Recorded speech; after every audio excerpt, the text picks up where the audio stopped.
எல்லாருக்கும் வணக்கம். இந்த வீடியோ நம்ம என்ன பார்க்க போறோம்னு கேட்டிங்கன்னா ஆர்கிடெக்சர் கோர்ஸ். இந்த ஆர்கிடெக்சர் கோர்ஸில் ஃபர்ஸ்ட் இயரில் நீங்கள் என்ன படிக்க போகிறீங்க, எத்தனை சப்ஜெக்ட்ஸ் இருக்கும், எந்தெந்த மாதிரியான சப்ஜெக்ட்ஸ் இருக்கும், ஒவ்வொரு சப்ஜெக்ட்ஸ்லையும் நீங்கள் வந்து எதுக்கு இம்பார்ட்டன்ஸ் கொடுத்து படிக்கணும், எதுக்கு இம்பார்ட்டன்ஸ் கொடுத்தா அவங்களோட டிசைன் கிரியேட்டிவிட்டி இன்க்ரீஸ் ஆகும், இந்த மாதிரியான விஷயங்களை இந்த வீடியோ நம்ம பார்க்க போகிறோம். இந்த சேனலை சப்ஸ்கிரைப் பண்ணலாம், சப்ஸ்கிரைப் பண்ணால் தான் டெய்லி போஸ்ட் பண்ணிட்டு உங்களுக்கு சேரும். அப்படியே பக்கத்தில் இருக்கிற பெல் ஐக்கானை மறக்காம கிளிக் பண்ணுங்கள்.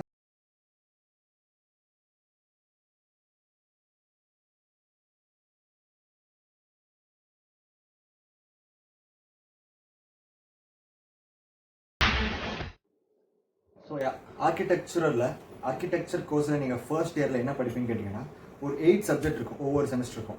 இப்போ நீங்கள் வந்து என்னென்ன சப்ஜெக்ட்ஸ்னு கேட்டிங்கன்னா, உங்களுக்கு வந்து ஆர்கிடெக்சரல் டிசைன், பேசிக் design, building constructions, buildings structures, அப்புறமேட்டு ஆர்ட் அண்ட் கிராஃப்ட் ரிலேட்டடாக ஒரு சப்ஜெக்ட் வரும். அப்புறம் கிராஃபிக்ஸ், ஹிஸ்ட்ரி ஆஃப் ஆர்கிடெக்சர்னு சொல்லலாம். அதுக்கப்புறமேட்டு உங்களுக்கு செகண்ட் செமஸ்டரில் இல்லை தேர்ட் செம்மில் அது வந்து உங்களுக்கு காலேஜ் சம்பந்தம் வரும். அதில் உங்களுக்கு தியரி ஆஃப் ஆர்கிடெக்சர்னு ஒரு சப்ஜெக்ட் வரும். அதுக்கப்புறமேட்டு என்ன சப்ஜெக்ட் அப்படின்னு கேட்டிங்கன்னா, உங்களுக்கு வந்து மாடல் மேக்கிங் ஒரு சப்ஜெக்ட் வரும். ஸோ இதுதான் பேசிக்காக நீங்கள் ஃபர்ஸ்ட் இயரில் படிக்க போகிற சப்ஜெக்ட்ஸ். ஓகேங்களா? இப்போ நான் ஆர்கிடெக்சரல் கிராஃபிக்ஸ் அந்த சப்ஜெக்ட் வந்தேன். இப்போ ஆர்கிடெக்சர் கிராஃபிக்ஸில் என்ன படிப்பீங்க அப்படின்னு கேட்டிங்கன்னா, ஆர்கிடெக்சர் கிராஃபிக்ஸில் நீங்கள் ஃபஸ்ட்டு காலேஜ் போனோடனே உங்களுக்கு என்ன சொல்லிக் கொடுப்பாங்க கேட்டிங்கன்னா, உங்களுக்கு ஏபிசிடி எழுத சொல்லிக் கொடுப்பாங்க. என்ன அப்புறம் ஏபிசிடி எழுத சொல்லிக் கொடுப்பாங்க அப்படின்னு கேட்டிங்கன்னா, ஸோ ஒவ்வொரு ஆர்கிடெக்ட்ஸுக்கும் வந்து அவங்களோட unique way of writing style ஒன்று இருக்கும். இப்போ டாக்டர்ஸ்ன்னு கேட்டிங்கன்னா அவங்க வந்து அவங்களுக்கு they have their own way of writing. அது மாதிரி ஆர்கிடெக்ட்ஸ்ன்னு பார்த்தீங்கன்னா அவங்களுக்கு வந்து they have their own way of writing. So ஏபிசிடியிலேருந்து அவங்க சொல்லி கொடுப்பாங்க. ஏ ஆகட்டும், அந்த ஒவ்வொரு ஆல்ஃபபெட்ஸுமே வந்து அவங்க டிஃப்ரெண்ட்டாக எழுதுவாங்க. எல்லாமே கேப்ஸில் எழுதுவாங்க மோஸ்ட்லி. அதை வந்து ஃபர்ஸ்ட் படிப்பாங்க. அப்புறம் கிராஃபிக்ஸில் என்ன படிப்பாங்கன்னு கேட்டிங்கன்னா, ஒரு 3D டயக்ராம் எப்படி போடுறது, அதுவும் ஸ்கேலில் எப்படி போடுறது, ஸ்கேல்னா என்ன, எந்த மாதிரியான பென்சில் யூஸ் பண்ணணும், என்ன திக்னஸ் பென்சில் யூஸ் பண்ணணும், இது மாதிரியான டிராஃப்டிங்கோட நீங்கள் டிராஃப்டிங் என்ன கேட்டிங்கன்னா கையில் டிராயிங் போடுறது தான் பேசிக்கலி. அந்த கையில் டிராயிங் போடுவீங்களா, அதோட பேஸை வந்து உங்களுக்கு வந்து ஒரு பேசிக்ஸை வந்து உங்களுக்கு ஆர்கிடெக்சரல் கிராஃபிக்ஸ் சொல்லிடுவாங்க. ஸோ இதுதான் வந்து இதில் வந்து எக்ஸாம்ஸ் இருக்காது. ஆர்கிடெக்சரல் கிராஃபிக்ஸ் இந்த ரிலேட்டடாக வந்து உங்களுக்கு எக்ஸாம்ஸ் இருக்காது செமஸ்டரில். இது வந்து உங்களுக்கு வெறும் இன்டர்னல் மார்க்ஸ் தான். நீங்கள் பண்ணுற அசைன்மெண்ட்டை வச்சு உங்களுக்கு மார்க்ஸ் தருவாங்க. ஓகேங்களா? இப்போ நெக்ஸ்ட் சப்ஜெக்ட் என்னன்னு கேட்டிங்கன்னா, பில்டிங் கன்ஸ்ட்ரக்ஷன்ஸ் எடுத்துக்கலாம். இப்போ பில்டிங் கன்ஸ்ட்ரக்ஷன்ஸ் அப்படின்னா என்னன்னு கேட்டிங்கன்னா, இது வந்து உங்களுக்கு வந்து கன்ஸ்ட்ரக்ஷனில் நீங்கள் பண்ணுற எப்படின்னா, ஒரு ஃபவுண்டேஷன் எப்படி போடுவாங்க, ஒரு பீம் எப்படி பண்ணுவாங்க, ஒரு காலம் எப்படி போடுவாங்க, அதில் எவ்வளோ ரீஎன்ஃபோர்ஸ்மெண்ட் பண்ணுவாங்க. ரீஎன்ஃபோர்ஸ்மெண்ட்னா பேசிக்காக பாஸ் ரீஎன்ஃபோர்ஸ்மெண்ட் கம்பி. ஓகேங்களா? ஸோ இதெல்லாம் எப்படி போடுவாங்க, என்னென்ன கேப்ஸ் இருக்கணும், எவ்வளோ திக்னஸ் யூஸ் பண்ணுவோம், அந்த டயக்ராம்ஸ். இப்போ பில்டிங் கன்ஸ்ட்ரக்ஷன் எடுத்திங்கன்னா கம்ப்ளீட்டாக இதுவும் வந்து ஒரு டிராஃப்டிங் சம்மந்தப்பட்ட விஷயம். டிராஃப்டிங்னா அதான் சொன்னேன், கையில் டிராயிங் போடுவாங்க, சாஃப்ட்வேர் யூஸ் பண்ண மாட்டாங்க. நீங்கள் ஃபர்ஸ்ட் 2 இயர்ஸில் ஆர்கிடெக்சரை பொறுத்த வரைக்கும் சாஃப்ட்வேர் யூஸ் பண்ண மாட்டீங்க, லேப்டாப் யூஸ் பண்ணுவீங்க. ஓகேங்களா? கம்ப்ளீட்டாக நீங்கள் கையில் தான் போடுவீங்க. கையில் ஏன் போடுவீங்கன்னு கேட்டிங்கன்னா, நீங்கள் சாஃப்ட்வேர்ஸ் வந்து இப்போ கரண்ட் ட்ரெண்டில் வருது. பட் பேசிக்காக ஒரு ஆர்கிடெக்ட்க்கு வந்து ஒரு பேசிக் குவாலிட்டிஸ் சொல்லலாம். அவனுக்கு கையில் டிராஃப்ட் பண்ண எவ்வளோ தெரியுதோ அந்த அளவுக்கு அவனோட பர்சனல் லெவலிங், அவனோட டிசைன் ஐடியாஸ் டெவலப் ஆகும்னு சொல்லலாம். ஓகேங்களா? இப்போ நெக்ஸ்ட் பில்டிங் கன்ஸ்ட்ரக்ஷன்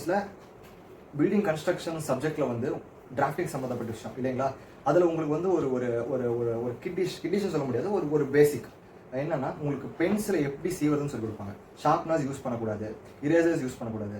இந்த மாதிரியான ஒரு டிஃப்ரெண்ட் நீங்கள் வந்து கிண்டர் கார்டன் போயிட்டு எப்படி பென்சில் சீவர்லாம் சொல்லியிருப்பாங்க. அந்த எக்ஸ்பீரியன்ஸை நீங்கள் ஆர்கிடெக்சர் ஃபர்ஸ்ட் இயரில் நீங்கள் எக்ஸ்பீரியன்ஸ் பண்ணுவீங்க. ஓகேங்களா? இப்போ நெக்ஸ்ட் சப்ஜெக்ட் ஆர்ட் அண்ட் கிராஃப்ட்ஸ்னு எடுத்துக்கலாம். ஆர்ட் அண்ட் கிராஃப்ட்ன்ட்டு அது வந்து ஒவ்வொரு காலேஜுக்கும் அவங்க ஒவ்வொரு சப்ஜெக்ட் நேம் வந்து மாறும். ஓகேங்களா? இது வந்து வீக்லி ஒன்ஸாகவும் இருக்கலாம். இது மெயின் சப்ஜெக்டாக இருக்காது. இந்த சப்ஜெக்ட் பார்த்தீங்கன்னா வந்து அவங்க வந்து இதில் வந்து நீங்கள் வந்து ஒரு கிளே யூஸ் பண்ணி ஏதோ ஒரு மாடல் பண்ணுறது, அப்புறமேட்டு ரீஎன்ஃபோர்ஸ்மெண்ட் பார்ஸ் யூஸ் பண்ணி பண்ணுறது, பேப்பர்ஸ் யூஸ் பண்ணுறது, தெர்மோகோல் பிளாக்ஸை வச்சு நீங்கள் ஒரு கார்விங் பண்ணுறது, இந்த மாதிரியான உங்களுக்கு வந்து இந்த மாதிரி விஷயங்கள்லாம் வந்து உங்களுக்கு போர் அடிக்காமல் ஒரு மாதிரி ஜாலியாக இருக்கும் இந்த சப்ஜெக்ட்ஸ்லாம். ஓகேங்களா? இதை வந்து நீங்கள் ஃபர்ஸ்ட் இயரில் படிப்பீங்க. நெக்ஸ்ட் சப்ஜெக்ட் கேட்டிங்கன்னா, உங்களுக்கு வந்து ஹிஸ்ட்ரி ஆஃப் ஆர்கிடெக்சருங்கிற சப்ஜெக்டில் வந்து பேர்லேயே இருக்குது ஹிஸ்ட்ரி. ஒரு ஆர்கிடெக்சர் இந்த கோர்ஸோட ஹிஸ்ட்ரியை நீங்கள் படிக்க போகிறீங்க. ஹிஸ்ட்ரி அப்படின்னா என்ன அப்படின்னு கேட்டிங்கன்னா, ஒரு மனுஷன் எப்படி தோணுனா, அவன் வந்து தோணுறனே அவனுக்கு எது பேசிக் நீடாக இருந்துச்சு, அவனுக்கு வந்து ஷெல்டர் வந்து அவனுக்கு வந்து ஒரு ஸ்டே பண்ணுறதுக்கு இடம் வேணும், அவனுக்கு எப்படி தோணுச்சு, இந்த மாதிரியான விஷயங்கள். அவன் ஏன் கேவில் போய் தங்குனா, அதுக்கப்புறமேட்டு அவனோட க்ரோத் எப்படி இருந்துச்சு, அவனோட டெவலப்மெண்ட் எப்படி இருந்துச்சுங்கிற ஒரு தியரி சப்ஜெக்ட். இந்த சப்ஜெக்ட் வந்து எக்ஸாமில் நீங்கள் எழுதணும். ஒவ்வொரு 100 மார்க்ஸ்க்கோ 150 மார்க்ஸ்க்கோ இருக்கும். ஓகேங்களா? இது வந்து ஒரு ரிட்டன் எக்ஸாம் சப்ஜெக்ட். ஓகேங்களா? நெக்ஸ்ட் என்ன சப்ஜெக்ட் கேட்டிங்கன்னா, மாடல் மாடல் மேக்கிங்னா நீங்கள் வந்து இப்போ ஒரு டிசைன் பண்ணுறீங்க, ஒரு ஒரு ஒரு ரெசிடென்ஷியலோ ஏதோ ஒரு பில்டிங் டிசைன் பண்ணுறீங்கன்னா உங்களுக்கு நீங்கள் டிசைன் பண்ணுற அந்த டிசைனை நீங்கள் ஒரு மாடலாக பண்ணி காமிக்கணும். அது வந்து ஏதோ ஒரு தெர்மோகோல்லையோ ஒரு ஒரு எப்படி சொல்கிறதுனா ஒரு மில் போர்டோ இல்லை ஒரு ஃபோம் போர்டுங்கிறது வந்து எப்படின்னா நீங்கள் மாடல் பண்ணுறதுக்கான பேசிக் டூல்ஸ்னு சொல்லலாம். அது வந்து அதெல்லாம் யூஸ் பண்ணி நீங்கள் மாடல் பண்ணி ஓகேங்களா. அதை வந்து எப்படி பண்ணுறது, அந்த மாடல்ஸை எப்படி பண்ணுறது, நீங்கள் வந்து ஸ்கேல் யூஸ் பண்ணி எப்படி கட் பண்ணுறீங்க, உங்களுக்கு அந்த சின்ன ட்ரிக்ஸ்லாம் உங்களுக்கு சொல்லிக் கொடுப்பாங்க. ஸோ இதுதான் வந்து உங்களுக்கு மாடல் மேக்கிங்கில் நீங்கள் கற்றுக்க போகிற விஷயம் ஃபர்ஸ்ட் இயர் அண்ட் செகண்ட் இயரில். ஸோ நெக்ஸ்ட் சப்ஜெக்ட் என்னன்னு கேட்டிங்கன்னா theory of architecture. Theory of ஆர்கிடெக்சர்னு கேட்டிங்கன்னா இது கொஞ்சம் எப்படி சொல்கிறதுனா ஒரு மாதிரி இதுக்கு முன்னாடி நீங்கள் கேள்விப்பட்ட விஷயமே கிடையாது. இது வந்து கம்ப்ளீட்டாக டிஃப்ரெண்ட்டாக இருக்கும். பெரிய பெரிய ஆர்கிடெக்ட்ஸ், ஒரு ப்ரொஃபஷனல் ஆர்கிடெக்ட்ஸை பற்றி ஒரு எப்படி சொல்கிறதுனா ஒவ்வொரு செமஸ்டருக்கும் உங்களுக்கு நியர்லி 30 to 40 ஆர்கிடெக்ட்ஸை பற்றி படிக்கிற மாதிரி இருக்கும். ஒரு 40 ஆர்கிடெக்ட்ஸை படிக்கணும். அது இல்லாமல் அவங்க பண்ண பில்டிங்ஸை பற்றி நீங்கள் ஸ்டடி பண்ணணும். இந்த மாதிரியான விஷயங்களை இது வந்து உங்களுக்கு வந்து எப்படி சொல்கிறதுனா கொஞ்சம் நீங்கள் எஃபர்ட் போட்டு ஸ்டடி பண்ணுற மாதிரியான ஒரு சப்ஜெக்டாக இருக்கும். இதுவும் ரிட்டன் எக்ஸாம் சப்ஜெக்ட் ஓகேங்களா. இப்போ நெக்ஸ்ட்டு ஒரு இம்பார்ட்டன்ட் சப்ஜெக்ட் இருக்கும் ஆர்கிடெக்சரல் டிசைன். இந்த டிசைன் தான் வந்து நீங்கள் வந்து இந்த ஆல் 10 செமஸ்டர்ஸ் உங்களுக்கு வந்து 5 இயர்ஸாக நீங்கள் வந்து அப்டேட் பண்ண வேண்டிய விஷயமே இதுதான். நீங்கள் இந்த ஆர்கிடெக்சரல் டிசைனுக்கு நீங்கள் என்ன பண்ண போகிறீங்களோ அதுக்கான பேசிக்ஸ் தான் மற்ற சப்ஜெக்ட்ஸ். நீங்கள் அந்த சப்ஜெக்ட் என்ன கற்றுக்கிறீங்களோ அதை தான் நீங்கள் வந்து ஆர்கிடெக்சரல் டிசைனில் அப்ளை பண்ண போகிறீங்க.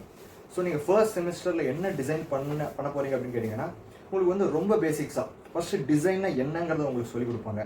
ஸோ டிசைன்னா என்ன, அப்புறமேட்டு வந்து ஒரு சின்னதாக கியூபாய்ட்ஸை வச்சு ஒரு ரூபிக்ஸ் கியூப்ஸை வச்சுலாம் உங்களுக்கு சும்மா ஒரு ஃபார்மை க்ரியேட் பண்ணி அதை வந்து ஒரு பெட்ரூமாவோ இல்லை ஒரு சின்ன ஃபர்னிச்சர் டிசைன் பண்ண சொல்ல ஒரு டேபிளாவோ ஒரு சேராவோ டிசைன் பண்ணுவாங்க.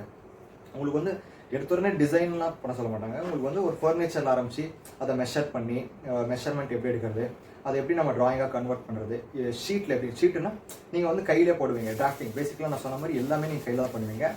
இன்க்ளூடிங் ஆர்கிடெக்சரல் டிசைனுமே சாஃப்ட்வேர்ஸ் கிடையாது. ஃபர்ஸ்ட் அண்ட் செகண்ட் இயரில் உங்களுக்கு சாஃப்ட்வேர்ஸ் யூஸ் பண்ண மாட்டீங்க ஓகேங்களா. இது வந்து ஆர்கிடெக்சரல் டிசைனை நீங்கள் பண்ண போகிறீங்க. நீங்கள் ஆர்கிடெக்சரல் டிசைனுக்கு எக்ஸாம்ஸ் இருக்கான்னு கேட்டிங்கன்னா இதுக்கு வந்து எக்ஸாம்ஸ் கிடையாது. இதுக்கு வந்து நீங்கள் ஃபைனலாக வந்து ஒரு எப்படி சொல்கிறதுனா ஒரு ஜூரி அப்படின்னு சொல்லுவாங்க. எப்படின்னா எக்ஸ்டர்னல் ஃபேக்கல்ட்டிஸ் என்ன கேட்டிங்கன்னா டீச்சிங் ஸ்டாஃப்ஸ் தான். ஸோ அவங்க ஒரு அவுட் ஆஃப் காலேஜ்லேருந்து வந்து நீங்கள் பண்ண டிசைனை நீங்கள் வந்து எப்படின்னா நீங்கள் வந்து ஒரு ஹேங் அவுட் பண்ணோம். நீங்கள் பண்ண டிசைனை நீங்கள் எக்ஸ்ப்ளோர் பண்ணிங்கன்னா அவங்க வந்து உங்களை எக்ஸ்பிளைன் பண்ண சொல்லுவாங்க. நீங்கள் எதெல்லாம் யோசிச்சிங்க, எந்த மாதிரி உங்களோட இண்டிவிஜுவல் டேலண்ட்டை வச்சு உங்கள் டிசைனில் ஏதாவது தப்பு குறை நிறைகள் இருந்துச்சுன்னா அவங்க சொல்லி உங்களுக்கு எப்படி சொல்கிறதுனா உங்களுக்கு மார்க்ஸ் அலாட் பண்ணுவாங்க. இது வந்து எக்ஸ்டர்னல் மார்க்கிங் சொல்லலாம். இந்த சப்ஜெக்ட்ஸ்க்கு இன்டர்னல் மார்க்கிங்ஸும் இருக்குது ஓகேங்களா. இது ரிட்டன் எக்ஸாம் கிடையாது. ஸோ நெக்ஸ்ட் சப்ஜெக்ட் என்னன்னு கேட்டிங்கன்னா பில்டிங் ஸ்ட்ரக்சர்ஸ்.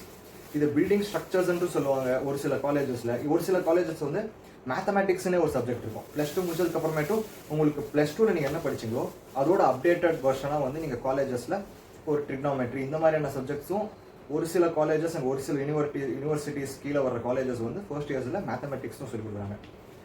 அதில் வந்து நீங்கள் வந்து பில்டிங் ஸ்ட்ரக்சர்ஸ் என்ன பார்ப்பீங்கன்னா முன்னாடி நான் பல வீடியோஸில் சொன்ன மாதிரி ஒரு ஸ்லாப் எடுத்துக்கிட்டிங்கன்னா ஒரு ஸ்லாபுக்கு நம்ம எந்த மாதிரியான ரீஎன்ஃபோர்ஸ்மெண்ட் கொடுக்கணும், எந்த மாதிரி ரீஎன்ஃபோர்ஸ்மெண்ட்ஸ் கொடுத்தா உங்களுக்கு அந்த ஸ்லாப் உங்கள் வெயிட் எடுத்துக்கும், எந்தெந்த மாதிரியான வெயிட்ஸ் இருக்குது, எந்த மாதிரியான லோட் இருக்குது.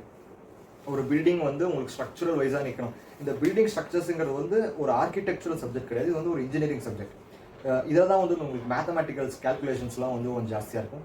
இது வந்து ஒரு ரிட்டன் எக்ஸாம் சப்ஜெக்ட் ஓகேங்களா. இப்போ நெக்ஸ்ட்டு என்ன சப்ஜெக்ட் கேட்டிங்கன்னா பேசிக் டிசைன் அப்படின்னு ஒரு சப்ஜெக்ட். இது வந்து ஒரு சில காலேஜஸில் பேசிக் டிசைன் ஒரு சப்ஜெக்ட் வச்சுருப்பாங்க, ஒரு சில காலேஜஸில் இருக்கிறது இல்லை. ஸோ பேசிக் டிசைன் அப்படின்னு என்னென்னு கேட்டிங்கன்னா உங்களுக்கு வந்து உங்களோட ஆர்ட் ஸ்கில்ஸ், உங்களோட ஸ்கில்ஸை வந்து செக் பண்ணுவாங்க. உங்களுக்கு வந்து ஒரு டிராயிங் போட சொல்லுவாங்க, இல்லைனா ஏதோ ஒரு ப்ராடக்ட்டை உங்களுக்கு முன்னாடி வச்சு அதை ட்ரா பண்ணிக்காங்க அப்படிங்கிற மாதிரியான உங்களோட பேசிக் உங்களோட டிசைன் ஐடியாஸை வந்து ஸ்டிமுலேட் பண்ணுற மாதிரியான ஒரு சப்ஜெக்டாக இருக்கும்.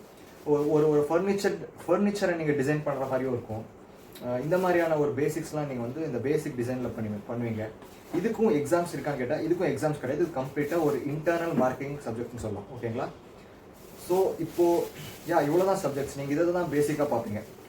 இதில் உங்களுக்கு இந்த ஃபீல்டப் இந்த ஃபர்ஸ்ட் இயர்ஸை பொறுத்த வரைக்கும் பில்டிங் கன்ஸ்ட்ரக்ஷன் ஒன்று சொன்னேன் பார்த்தீங்களா. இப்போ வந்து நீங்கள் கையில் பண்ண போகிற ஷீட்ஸ் இதில் என்ன ஒரு ஃப்ளான்னு சொல்ல முடியாது. இதில் வந்து ஆர்கிடெக்சர் ஃபீல்டை பொறுத்த வரைக்கும் பார்த்தீங்கன்னா ரீடூங்கிற வார்த்தை ஜாஸ்தியாக நம்மளோட ஸ்டாஃப்ஸ் அண்ட் டீச்சர்ஸ் யூஸ் பண்ணுவாங்க. நீங்கள் ஃபர்ஸ்ட் எடுத்தோடனே உங்களோட நீங்கள் கையில் பண்ணுற டிராஃப்டிங் இருக்குங்களா அதோட ஸ்கில் வந்து உங்களுக்கு சுத்தமாக இருக்காது. எந்த இடத்துல நம்ம எவ்வளோ திக்னஸ் பென்சில் யூஸ் பண்ணணும், அந்த லைன் எவ்வளோ திக்காக இருக்கணும், ஷார்ப்பாக இருக்கா இல்லையா, அந்த மாதிரி நிறைய விஷயம் இருக்குது. நீங்கள் ஃபர்ஸ்ட் இயரில் போகிறப்ப நீங்கள் கற்றுக்குவீங்க. ஓகேங்களா? ஏதாவது தப்பாக இருந்துச்சுன்னா இரேஸ் பண்ணி மாற்றுங்கிற வார்த்தை கிடையாது, ரீடு. நீ ஒரு நாள் நைட் ஃபுல்லாக எஃபர்ட் போட்டு அந்த ஷீட் பண்ணியிருப்போம். அடுத்த நாள் எடுத்து போய் சப்மிட் பண்ணால் ஜஸ்ட் ரீடும். இந்த மாதிரியான சில சிச்சுவேஷன்ஸை நீங்கள் ஃபேஸ் பண்ணுற மாதிரி இருக்கும். பட் அது ஒன்றும் ப்ராப்ளம் இல்லை, நீங்கள் கற்றுக்கிறது தான். ஓகேங்களா? டென்ஷன் ஆகிறதுக்கு ஒன்றும் இல்லை. ஸோ இது வந்து நீங்கள் சப்ஜெக்ட் ரிலேட்டடாக பார்த்தீங்கன்னா இதெல்லாம் ஸ்டூடெண்ட் ரிலேட்டடாக இப்படி வந்து இது வந்து ரொம்ப ப்ரொஃபஷனல், ரொம்ப கஷ்டமாக இருக்குமா ப்ரோ அப்படின்னு கேட்டிங்கன்னா, இது கஷ்டம்னு சொல்ல முடியாது. நீங்கள் வந்து நம்ம கற்றுக்கிற விஷயத்த வந்து இன்ட்ரெஸ்டடாக கற்றுக்கிட்டிங்கன்னா உங்களுக்கு இந்த கோர்ஸ் ரொம்ப ஈஸி. உங்களுக்கு சுத்தமாக பிடிக்கல, ஃபோர்ஸ்ஃபுல்லாக நான் இந்த கோர்ஸில் சேர்ந்தேன், யாரும் எங்கள் அப்பா அம்மா என்னை ஃபோர்ஸ் பண்ணாங்க அப்படிங்கிற மாதிரி இருந்துச்சுன்னா, நீங்கள் இந்த கோர்ஸை பொறுத்த வரைக்கும் கொஞ்சம் நீங்கள் இன்ட்ரெஸ்ட் காட்டணும், உங்களோட இன்வால்மெண்ட் இருந்தால் தான் இந்த ஃபீல்டில் நீங்கள் அடுத்தடுத்து போக முடியும். ஃபர்ஸ்ட் இயரையே 3 வருஷம் படித்த பசங்களையும் நான் பார்த்துருக்கேன். ஃபர்ஸ்ட் இயர்லேருந்து 4th இயர் வரைக்கும் ஒரு அரியர் கூட வைக்காமல் வந்த பசங்களையும் நான் பார்த்துருக்கேன். ஸோ ஃபர்ஸ்ட் இயர்லேயே படிச்சுட்டு இல்லை எனக்கு இந்த கோர்ஸ் கஷ்டமாக இருக்குன்னு சொல்லிட்டு வேறு கோர்ஸ் போன பசங்களும் இருக்காங்க. இது எல்லாமே உங்களோட இண்டிவிஜுவல் மைண்ட் செட்டை சம்மந்தப்பட்ட விஷயம். ஓகேங்களா? இதுதான் நீங்கள் ஃபர்ஸ்ட் இயரில் கற்றுக்க போகிற விஷயம் ஆர்கிடெக்சர் பொறுத்த வரைக்கும். ஏதாவது டவுட்ஸ் இருந்துச்சுன்னா கீழே கமெண்ட் செக்ஷனில் மென்ஷன் பண்ணுங்கள், நான் உங்களுக்கு ரிப்ளை பண்ணுறேன். ஸோ அவ்வளோதான். இந்த சேனலை சப்ஸ்கிரைப் பண்ணுன்னா சப்ஸ்கிரைப் பண்ணிங்கன்னா தான் டெய்லியும் போஸ்ட் பண்ணுற வீடியோஸ் உங்களுக்கு வந்து சேரும். இந்த வீடியோஸில் உங்களுக்கு ஏதாவது குறைநிறைகள், ஏதாவது இப்போ தான் நான் ஸ்டார்ட் பண்ணியிருக்கேன் இந்த சேனலில், ஏதாவது மைனஸ்னு உங்களுக்கு பட்டுச்சுன்னா அதையும் கமெண்ட் செக்ஷனில் மென்ஷன் பண்ணுங்கள். நான் அதை பற்றியும் இன்னைக்கு ஃபர்தர் வீடியோஸில் அப்லோட் பண்ணுறேன். என்னோடய வாய்ஸ் கம்மியாக இருக்குன்னு ஒரு சில பேர் ஃபீல் பண்ணாங்க. அதனால தான் இப்போது வாய்ஸ் அப்டேஷனுக்கு என்னென்ன பண்ணணும்னு சொல்லிட்டு அதெல்லாம் பார்த்து இப்போ பண்ணிட்டு இருக்கேன். கொஞ்சம் கொஞ்சமாக அப்டேட் ஆகும். I'm doing my best. Support பண்ணுங்கள். வணக்கம். பாய்.